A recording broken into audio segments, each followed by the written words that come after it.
المشاهدون الكرام، السلام عليكم ورحمة الله تعالى وبركاته. نشرة الأخبار من الفضائية الإرتياح، معكم فيها صلاح الدين الحسين، والبدء بالعناوين.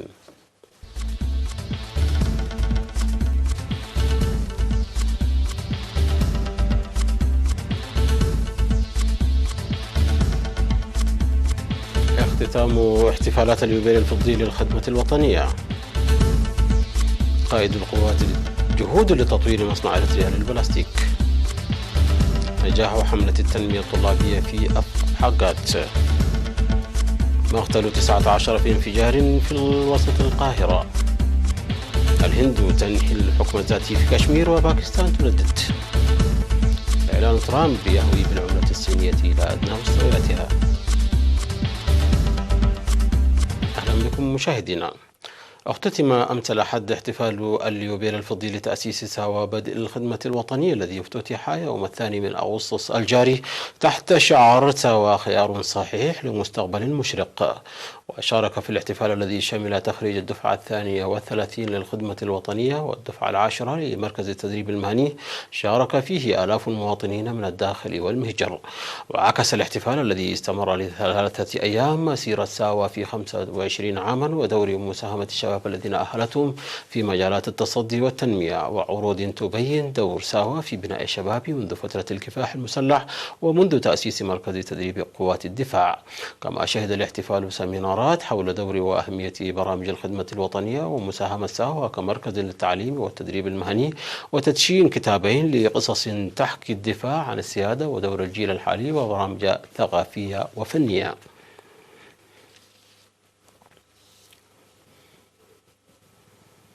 عقد قائد القوات الجوية اللواء تخلاي هبتسلاسي سيمينار للمشاركين في احتفالات اليوبيل الفضي لتأسيس ساوا وبدء الخدمة الوطنية حول مساهمة وتجربة الخدمة الوطنية. وأوضح اللواء تخلاي أن الحكومة أعلنت عام 1994 الخدمة الوطنية، لأن القيم التي نمت في مرحلة النضال لتنفيذ المهام بتفان عال وعمل مضاعف أصبح استمرارها ضرورة بعد الاستقلال لضمان تسيير برامج بناء الوطن. وقال أن البرنامج واصل إلى هذا المستوى من التطور والتوسع الحالي نتيجة المتابعة والاستثمار المتواصل. وذكر بأن بدء الخدمة الوطنية من المبادرات الكبرى التي اتخذت من أجل كرامة الإنسان والهوية الإريترية، موضحا بأن النضال الذي خضناه كوطن وشعب للزود عن السيادة ووجودنا والانتصار الذي تحقق مثال حي لنتائج الخدمة الوطنية خلال السنوات 25 الماضية. وقال إن النتائج الواضحة لبرنامج الخدمة الوطنية الذي بنى الشباب الواعي على البعيد عن الأفكار الضيقة غير الوطنية هي مساهمته في محاربة الآراء الضيقة التي تعاني منها الكثير من الدول والمجتمعات، وتنمية الوئام والثقة المتبادلة. وأوضح اللواء تخلاي هبتسلاسي أن شبابنا الذين مروا بالتضحيات والبطولات هم عماد الوطن اليوم وغدا، مشددا على المسؤولية الكبيرة للمجتمع في إنجاح البرنامج. على الصعيد نفسه، عقدت وزيرة السياحة سيدة سكارلو قريوس سيمينارا حول مشاركة المرأة في الخدمة الوطنية، موضحة بأن عدد الإناث المشاركات في الخدمة الوطنية منذ الدفعة الأولى وحتى الدفعة 32 بلغ حوالي 127 ألف، ويغطي ذلك نسبة 21% من المشاركين في البرنامج عامة. وقدمت شرحا موسعا حول مساهمة عضوات الخدمة الوطنية في كافة المجالات. كما عقد قائد الأكاديمية العسكرية المقدم دافيد محرت آب سيمينارا بعنوان ساوا مركز التعليم والقوة.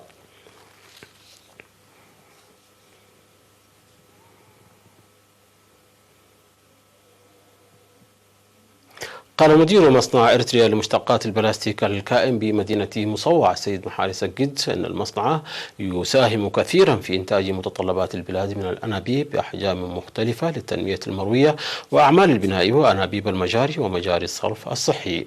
وأوضح أن المصنع لديه قدرة إنتاج 10 أنواع من الأنابيب، وينتج يوميا أكثر من 2000 أنبوب سعة 20 ملم وأكثر من 500 أنبوب سعة 40 ملم، مشيرا إلى أن الشباب الذين خرجتهم ساوا يقومون بإسهامات كبيرة في تطوير المنتجات وحل المشاكل الفنية.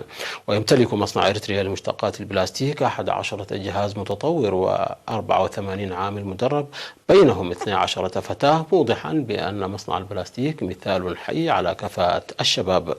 وذكر السيد محاري أن المواد الخام للبلاستيك كانت تستورد سابقا من الخارج، لكن المصنع اكتسب حاليا خبرة إعادة تدوير البلاستيك، والذي خفض من المنصرفات وساهم في استمرارية العمل والإنتاج.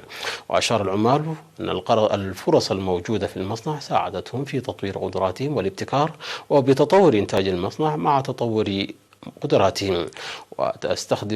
تستخدم منتجات المصنع الذي تأسس عام 2007 في المشاريع الزراعية بكركبة وفانكو وقرسة وعدهالو وأفنبول ومركز حلحلي للأبحاث الزراعية ومنوبير ومزارع عد عمر ومشاريع التنمية الزراعية الأخرى التي تشرف عليها الحكومة، كما يساهم أيضا في مد أنابيب المياه في ساوى وعصب ومصوع وإقليمي الأوسط وعنسبة.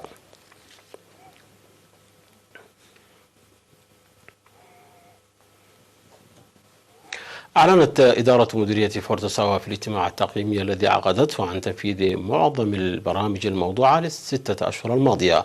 وأوضح مدير المديرية السيد أبو بكر محمود أن الأولوية في البرامج المنفذة منحت للاستفادة من مؤسسات الخدمات الاجتماعية والمشاركة الشعبية في برامج التنمية، وخاصة أنشطة حماية التربة وحفظ المياه ورفع الإيرادات الضريبية، مؤكدا العمل لتصحيح الوصول في جمع الضرائب.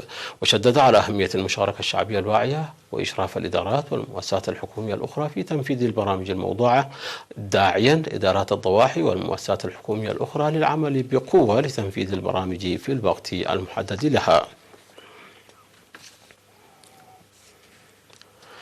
قام طلاب الحملة التنموية الصيفية في مديرية حقات بأنشطة فعالة. أوضح المشرف على الحملة في المديرية الأستاذ إدريس عبدو مشاركة 972 طالبا، بينهم 544 طالبة في البرنامج منذ 2 يوليو في 8 نقاط عمل بحقات وقلاس وأشرا وكرمود وحشيشاي. وشمل العمل صيانة الطرق الترابية وتهيئة الشتول والتشجير وجمع ضريبة التلفزيون وبناء وصيانة المدرجات والحواجز وحفر مجاري أنابيب المياه. وذكر المعلمون المرافقون للطلاب أن برنامج العمل الصيفي الطلابي يساعد في اكتساب تجربة العمل والتعارف والتعاون بين الطلاب. وأفاد مراسل إيرنا أن الطلاب يشاركون إلى جانب العمل التنموي في محاضرات صحية واجتماعية وأنشطة رياضية. أكد سكان ضاحية عدردي بمديرية أغردات على العمل لإصحاح بيئتهم ومكافحة الأمراض المعدية عامة والأمراض الناجمة عن نقص النظافة خاصة. أوضح المشرف على نظافة البيئة في المديرية السيد دانيال كداني أن أنشطة سكان الضاحية لإصحاح البيئة تأتي مواصلة للأنشطة التي تنتظم الإقليم والبلاد. وقال المدير الطبي لمستشفى أغردات الدكتور والدو يوحنس أن إصحاح البيئة أساس للسيطرة على الأمراض المعدية ويخفف الضغط على المؤسسات الصحية. من جانبه أوضح خبير إصحاح البيئة في أولي من قاشبركة السيد تخلوهم يعبيو أن النظافة بشقيها الجسدي والبيئي تعبر عن التحضر إلى جانب مساهماتها الصحية. ويجري العمل لإصحاح البيئة واستخدام المراحيض حتى عام 2020.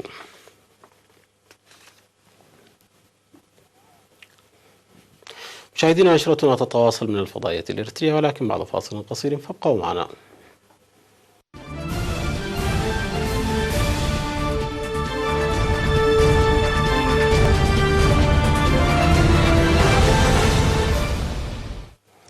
ذكرت وزارة الصحة المصرية أن 19 شخصا لاقوا حتفهم وأصيب 30 في انفجار ناجم عن تصادم سيارات بوسط القاهرة.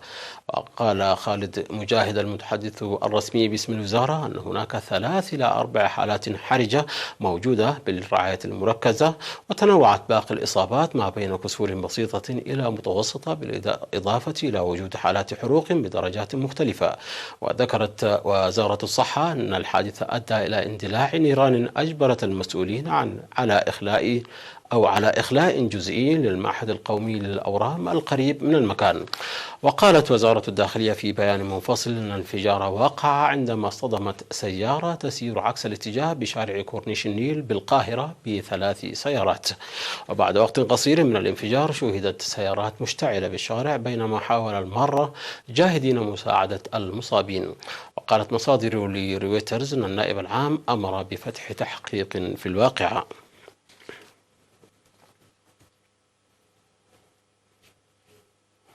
ألقت الحكومة الهندية الوضع الخاص لإقليم كشمير في مسعى لدمج الإقليم المتنازع عليه منذ نحو 70 عاما والواقع في جبال الهيمالايا. وقال وزير الداخلية أميت شاه أمام البرلمان أن الحكومة الاتحادية ستلقي المادة 370 من الدستور التي تمنح وضعا خاصا لمنطقة كشمير المتنازع عليها وتتيح لولاية جامو وكشمير الخاضعة لسيطرة الهند وضع قوانينها الخاصة. وستعني الخطوة أيضا إلغاء الحظر الذي يمنع أناسا من خارج الولاية من شراء ممتلكات هناك. وأثارت خطط من هذا القبيل في السابق تحذيرات من ردود فعل عنيفة في كشمير التي تتنازع الهند وباكستان السيادة عليها. وبموجب الوضع الخاص كانت الوظائف الحكومية بالولاية مخصصة أيضا لسكانها وكذلك فرص الدراسة الجامعية للحيلولة دون تدفق أشخاص من بقية أنحاء الهند إلى الولاية. واعتبرت باكستان إلقاء الهند وضع الحكم الذاتي الدستوري لولاية كشمير الهندية خطوة غير شرعية مؤكدة أن المنطقة التي تطالب إسلام آباد بالسيادة عليها معترف بها دوليا كأرض متنازع عليها. نزل اليوان الصيني أكثر من 1% إلى أقل مستوى في 11 عاما في حين تتزايد المخاوف من تصعيد حاد في الحرب التجارية بين الولايات المتحدة والصين ما أدى لهبوط عملات أخرى في المنطقة. ودفع تنامي القلق إزاء الحرب التجارية المستثمرين للجوء إلى الأصول التي تعد ملاذا آمنا. وارتفع الين الياباني لأعلى مستوى في 7 أشهر مقابل الدولار. وتخطى اليوان بشكل مفاجئ حاجز 7 يوانات للدولار لأول مرة منذ الأزمة المالية العالمية وهو مستوى يعتبره بعض المتعاملين في السوق مستوى دعم رئيسي. ونزل اليوان إلى 7,1137 يوان للدولار في التعاملات الخارجية و7,0424 دولار لليوان داخل البلاد. ويأتي ذلك بعد أيام من مباغتة الرئيس الأمريكي دونالد ترامب الأسواق وإعلانه أنه سيفرض مزيدا من الرسوم الجمركية على السلع الصينية. ودفعت خسائر اليوان العديد من عملات المنطقة للهبوط. وفقد الدولار الأسترالي 0.35% مقتربا من أقل مستوى في 7 أشهر. لجأت إحدى المصريات إلى ابتكار وسيلة نقل هجينة لمن يودون التمتع بالتنقل عبر نهر النيل في مصر وذلك من خلال استخدام الدراجات الهوائية بعد تعديلها وإضافة عوامات إليها تمكن راكبها من استخدامها كدراجة مائية.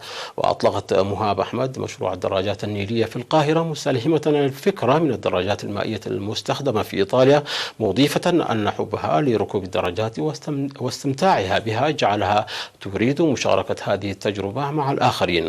ولمن يريد تجربة التنقل على هذه الدراجة المائية الصديقة للبيئة والاستمتاع بنهر النيل بدل الجلوس على ضفافه فقط عليه دفع 100 جنيه مصري مقابل 30 دقيقة.